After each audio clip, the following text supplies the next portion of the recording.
hadith of Ibn Umar radiyallahu anhuma, and he said, قال أخذ رسول الله صلى الله عليه وسلم بمنكبي فقال, that the Messenger of Allah sallallahu alaihi wasallam, he took hold of me by my shoulders, and he said, كن في الدنيا كأنك غريب أو عابر سبيل, that be in the world as if you are a stranger or a traveller on his way, a traveller on the path.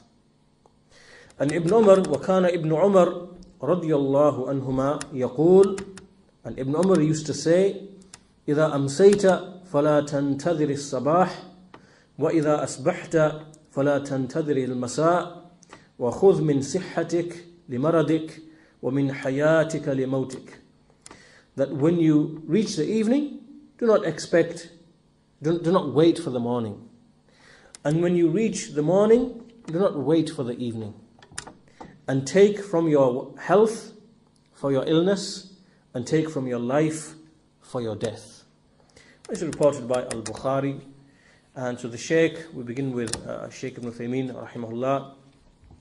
So he first of all mentions that the action of the Prophet sallallahu alaihi wasallam, when he placed his hands upon the shoulders of Ibn Umar, and this was in order that Ibn Umar may be present in his mind and his heart to receive what the Messenger intended to say to him. So it's like a type of drawing attention from him. And then he said to him, كن في الدنيا كأنك غريب أو عابر سبيل, be in the world as if you are a stranger or a traveller upon his way. So al-gharib, when we say a stranger, then a stranger is someone who hasn't taken an abode, meaning a place which is a fixed place of his living or being established. And so this is a gharib. A gharib is someone who he doesn't have any fixed abode where he lives or where he stays. And the abiru sabil, the traveller on his way, then he is one who is travelling, but he never becomes established in any particular place. He's always on a journey and travelling, and he never settles in any one particular place. He just passes by them, but it never becomes permanent. So this is the gharib and the abiru sabil. And between these two, the gharib, because the Messenger has mentioned two things here. He mentioned the gharib, al-gharib, and he mentioned the abiru sabil. He said that of the two, the abiru sabil is more perfect in his zuhud, meaning in his abstinence and keeping away from the world. Because the abiru sabil isn't someone who sits. He isn't someone who sits around, rather he's constantly on the move. He's always on the move. Whereas the gharib, the one who is al-gharib, then he sits, he's in a place, but he doesn't take it as a sakan or a qarar, meaning as an established residence, but he's just gharib. Whereas the abiru sabil is constantly on the move. He's always moving one place to another place, and each place is just temporary. So it shows that the abiru sabil is greater in the zuhud, in the sense that he hasn't found contentment in just being in one place. Rather, he's always on the move. So the Shaykh says that this advice here from the Messenger sallallahu alaihi wasallam, in the short sentence, "Kun fi dunya ka'annaka gharibun aw abiru sabilin," be in the world as if you are a stranger or a traveller on his way, then this means, or this refers to az-zuhud in the world, not being inclined towards it, because however long a person may live, it is inevitable that he will always separate from this life. And likewise we see that this life, or this abode that we are in, this earth, then it isn't an abode and it isn't a life which is just full of happiness and which is just pure and in that sense. Rather, we see that there are two things which are inevitable, and there are two things which lighten the happiness and the pleasure and the joy that are found upon the earth. And these two things are al-maut wal-haram. Al-maut wal-haram. Al-maut is death, and al-haram is reaching an old age, like a senile, feeble old age. These two things, when you understand that these two things are a reality, and every single soul will taste death, and likewise will pass, or for those who do, for those who are given, for whom it is decreed that they will live a long life, then they will reach al-haram, the state of al-haram, or life, senility, and so these things are inevitable. So when a person understands this, the Shaykh says, how can then a person be inclined towards the earth? How can he become attached to it? And so this advice is that you should be upon this earth as if you are a stranger, as if you don't know anybody and nobody doesn't know you, or like a stranger, someone who's always on the move, and he never ever has the niyyah or the intention to permanently be settled in just one particular place. So this was the advice given to Ibn Umar. And then look at how Ibn Umar, because in the hadith that Al-Bukhari narrates here, after mentioning the hadith, he then says, وَكَانَ Ibn Umar. And Ibn Umar himself used to say, meaning that he took this advice of the Prophet ﷺ and he put it across, and he gave like an interpretation of it to show that this is how he acted upon it, and this is what he took from it. This is what he took from the advice of the Messenger. So he said that when you reach the evening, do not wait for the morning, and when you reach the morning, do not wait for the evening. And take from your health for your illness, and take from your life for your death. And so the Shaykh comments upon this, and he says there are two meanings and two interpretations of the saying of Ibn Umar radiyallahu anhuma. And so the first meaning is that when you reach the evening, don't wait for the morning, meaning that when you wish to do an action, do it now, do it right now.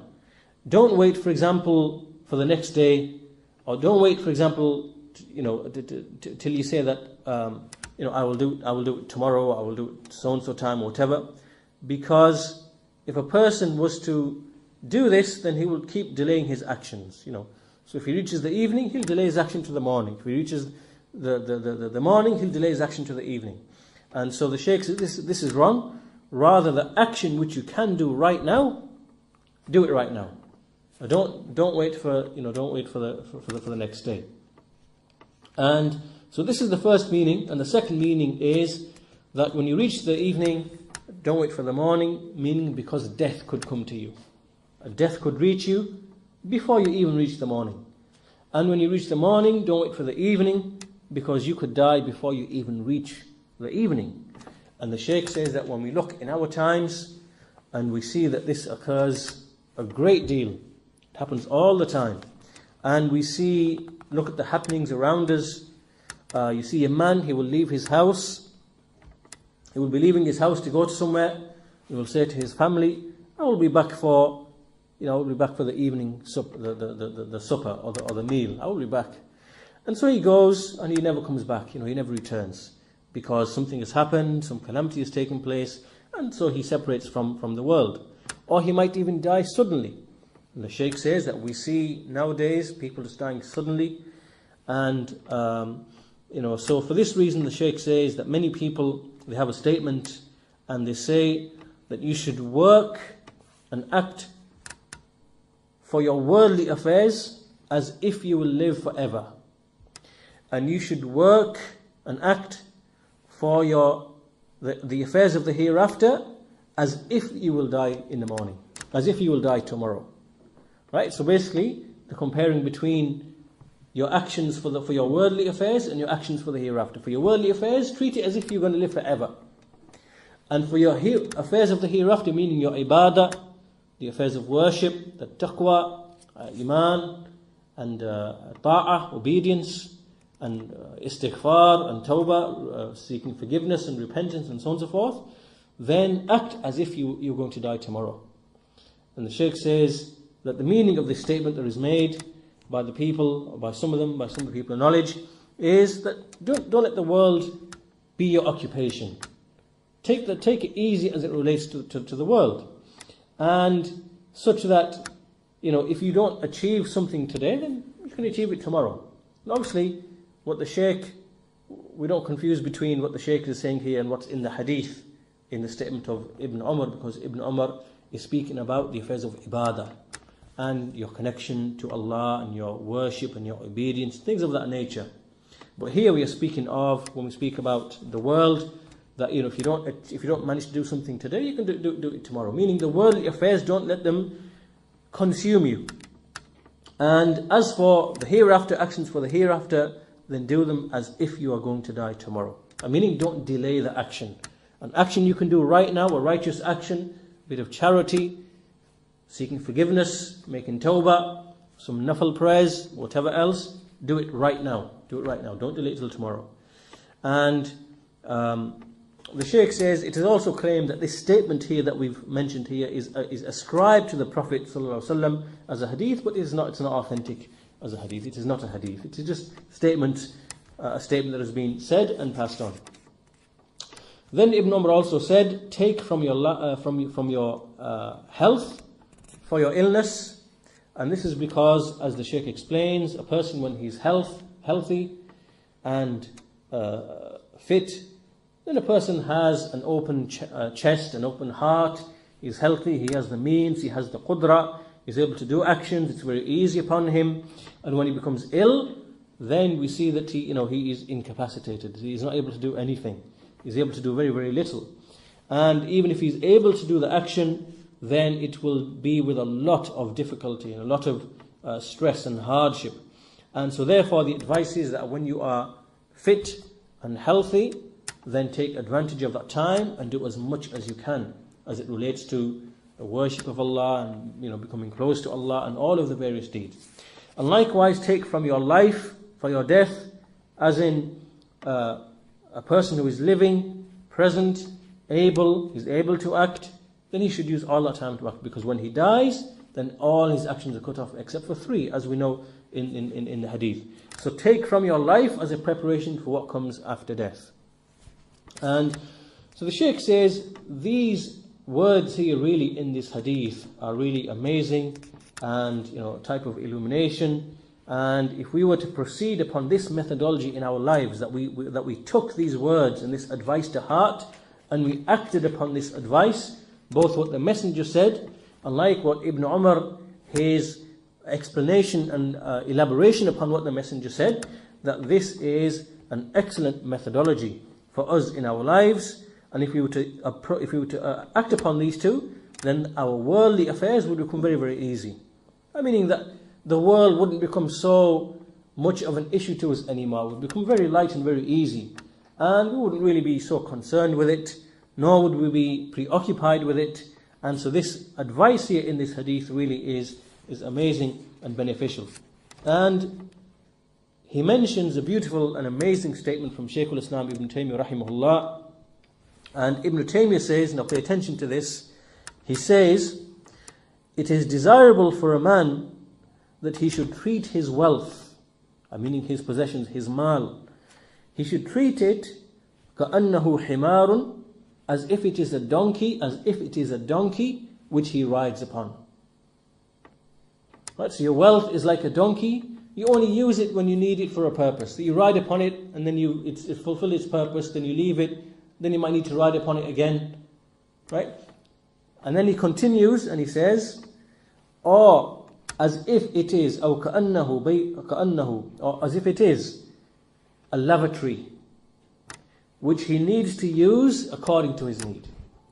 Right? It's like a lavatory, Baytul Khala. So basically he uses the lavatory as and when he needs it. He's not always in the lavatory. And when he needs to use the lavatory, then he goes and uses the lavatory. And so likewise wealth should be treated in the same way. Wealth, so obviously this is a really good example from Ibn Taymiyyah rahimahullah. So wealth, when you think of wealth, think of a donkey or a lavatory. And then it will put it into perspective for you. And this is how Shaykh al-Islam Ibn Taymiyyah rahimahullah, he has mentioned, and he said that this is zuhud. This is what is abstinence from the world, and it's put across in this statement by Shaykh al-Islam Ibn Taymiyyah rahimahullah. So this is the commentary of the Shaykh. Then he moves on to mention some of the benefits we can take from this hadith. He mentioned 6 benefits from the hadith. So from them, first of all, is at-tazheed fi dunya, which is being abstinent or having abstinence towards the world, and that a person shouldn't take this world as if it is a permanent abode, as if it's a permanent abode. Because the Messenger said, "Kun fi dunya ka'annaka gharibun aw 'abiru sabilin." Be in the world as if you are a stranger, being a stranger to this world, or a traveller on his way. Second benefit the Shaykh mentions here is we see again the excellent methodology of teaching by the Prophet sallallahu alaihi wasallam, in that he placed his shoulders upon Ibn Umar's, he placed his hands upon Ibn Umar's shoulders, and so this is a method of teaching, and that he, secondly also he gives examples, like he gave an example here. He could have said, abstain from the world and do not be inclined towards the world. He could have said that. But look at the way he put the message across. In the way he put the message across, he gave a beautiful example. He said, be in the world as if you are a stranger, or as if you are a traveller on his way. So we see that the Messenger uses beautiful expressions and amazing expressions which convey, the meaning in the best and the most perfect of ways. The third benefit is we see what we've just mentioned is that he put his hands upon the shoulders of Ibn Umar, and this is again to make the one who is being addressed, for him to be aware and to pay attention and to listen and to receive what is going to be said to him of advice and admonition. And we see likewise the Messenger doing this often, like with Ibn Mas'ud radiyallahu anhu, when the Messenger, when he taught Ibn Mas'ud the tashahhud, he taught him the tashahhud. He took hold of him by the hand, and so he used this method, and we find this method often being used by the Prophet ﷺ whenever he would teach or admonish the people. The fourth benefit is that the intelligent person, so long as he is alive and so long as he is fit and healthy, then he should be eager to do righteous deeds before death comes and cuts off all of his actions. This is the benefit we take from this hadith. The fifth benefit is that we see that in the statement of Ibn Umar, there are 2 admonitions. There are 2 admonitions for us. The first admonition is that the one who reaches the morning, he shouldn't wait for the evening, and likewise the one who reaches the evening should expect to reach the morning. And so, as we said, there are 2 admonitions from this. This is the first admonition. And the second admonition in the statement of Ibn Umar is that a person should take from his health for his illness, and likewise from his life for his death. And so the Shaykh finishes with the 6th benefit, which is that we see the virtue and excellence of Ibn Umar radiyallahu anhuma, in that he was affected by this admonition. Ibn Umar, he heard this small sentence from the Messenger, and then he implemented it in his life, and then he used to say, because the hadith says, Kana Ibn Umar yaqul, he used to repeat this often and say it to the people. So it shows that this advice became an integral part of himself, that he used to act upon it and used to pass it on to other people. And so this is the virtue and the excellence of Abdullah bin Umar radiyallahu anhuma. This is the end of what is said by Shaykh Ibn Uthaymeen rahimahullah. We move on to Shaykh Salih al-Shaykh, and so he begins by saying that this hadith of Ibn Umar is a great piece of advice, a legacy from the Prophet ﷺ, and through this advice we see that the hearts are given life. That when a heart receives this advice, then the heart is given life. It becomes lively, it's given life. And through this advice we see that a person is saved, and he keeps far, far away from being deceived by this life, and being deceived by things which he is given. Like, for example, he is given the youthfulness that he's given this like youthful age, and he's given health, and likewise he's given a long life. All of these things are things that Allah has granted to him. But these things that have been granted to him can be a means of deception. He can be deceived by his youthfulness. He can be deceived by his health, and he can be deceived with respect to his long life, and use them for a purpose other than what is truly beneficial for him. So there is ikhtirar, there is deception. And so this advice allows a person to be saved from being deceived in this manner. So he says that Ibn Umar, when the Messenger gave him this advice, then he took hold of his shoulders, and this shows that the Messenger ﷺ, that he paid attention to this. And Ibn Umar used to be a small boy. He was in his second decade of his life, so he was over 10 but less than 20. So he was in like an early, like a child, a youth. And so it shows that the concern that the Messenger had for Ibn Umar. And he said to him, be in the world as if you are a stranger or a traveller on his way. The Shaykh says that this is from the greatest of pieces of advice that is in complete agreement with the reality. Meaning that there is a certain reality which exists, which inshallah we'll explain, and that this advice given by the Messenger is from the greatest of advices that are in complete conformity with that truth and with that reality. And the Shaykh will explain what that means. So he says that man, or humankind, man, he first of all began his life in paradise, in Al-Jannah, in paradise. And then he descended from paradise to this earth as a means of being put to trial. Right? So he's put to earth as a means of being put to trial, for ibtila and imtihan, for testing, examination. And so therefore, in reality, man is actually a stranger upon this earth, because he doesn't originate upon this earth. He originated in Jannah. And so when he's been sent down upon this earth, he is like a traveller. He's essentially a traveller. He's travelling from one abode to another abode. And so in essence, really, he is visiting. He's visiting this dunya. He's visiting this worldly place. And so the visit that he's performing is not a visit which is permanent and fixed, rather it is a temporary visit. And so it is like the visit of a gharib, of a stranger.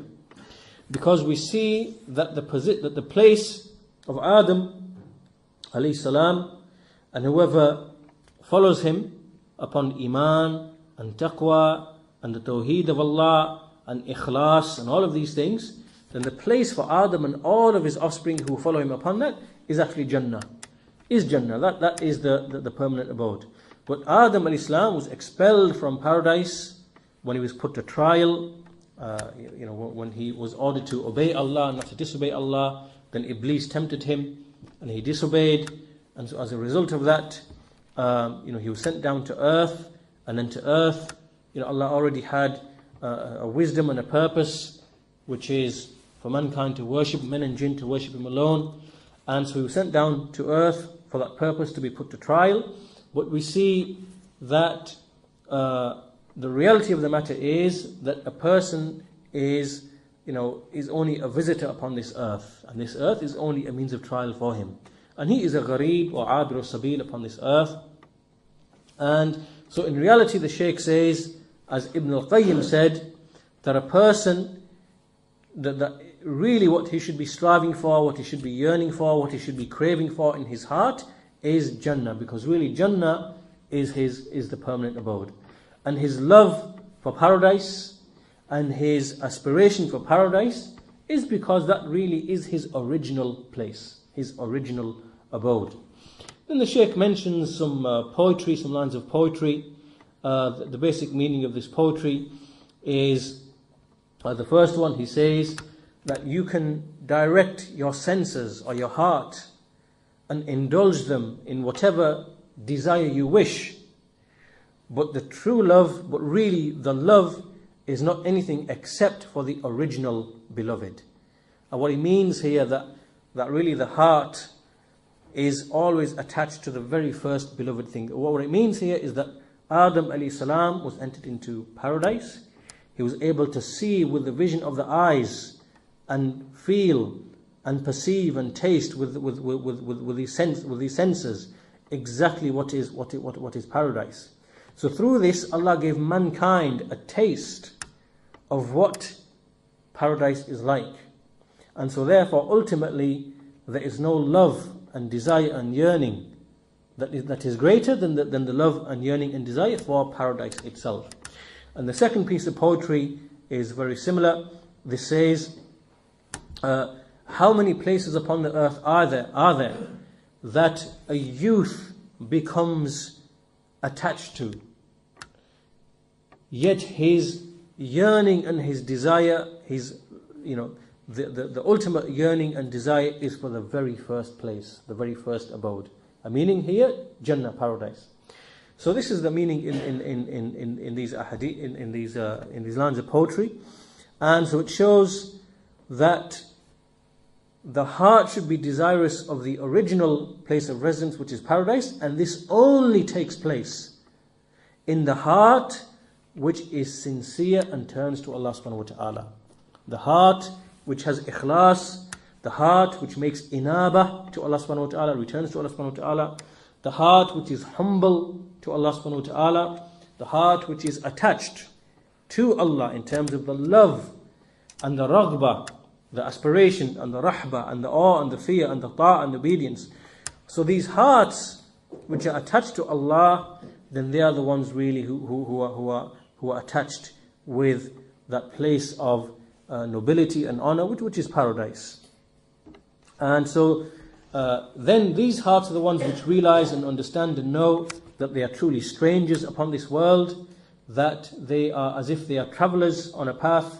And so anyone who is upon this characteristic and this outlook in his, he has this outlook, then this person will know the truth of this worldly life, and he knows that even if the son of Adam lived for as long as Nuh alayhi salam, because Nuh alayhi salam, he lived for 950 years.